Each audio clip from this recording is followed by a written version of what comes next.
Pemerintah Desa Pabuaran, Kecamatan Kemang, Kabupaten Bogor bekerja sama dengan PT Pos Persero Indonesia pada Jumat sekarang rencananya akan menyalurkan bantuan pangan beras 10 kg bertempat di aula kantor desa. Ribuan karung beras yang sudah didistribusikan oleh Bulog Bogor kini sudah tiba di kantor desa sejak beberapa hari lalu. Bantuan beras tersebut rencananya hari ini akan segera disalurkan. Kasih Pelayanan Desa Pabuaran Yayah Alfiah mengatakan sebanyak 1.227 keluarga penerima manfaat atau KPM yang akan menerima bantuan pangan tersebut, pihak desa sebelumnya sudah melakukan sosialisasi kepada pengurus RT, RW, dan rencananya beras tersebut akan segera didistribusikan kepada keluarga penerima manfaat atau KPM. Menurutnya penyaluran bantuan pangan beras bulan keempat yang sudah lama ditunggu-tunggu masyarakat sudah tiba di kantor desa dengan kondisi masih tersegel rapi dan layak untuk dikonsumsi. Pabuaran, tanggal 17 Mei 2024 hari Jumat. Melibatkan apa? Siapa Ibu?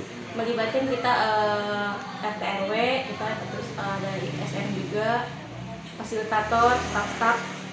Jadi itu aja sih Pak, kita melibatkan kantor pos juga. Memang kantor pos yang menyalurkan. Meski di tahun ini ada pengurangan sebanyak 500 KPM, namun pihak desa berharap dengan adanya bantuan pangan beras tersebut bisa mengurangi beban masyarakat. Dari Kemang, Kabupaten Bogor, Suhanda Abriji melaporkan.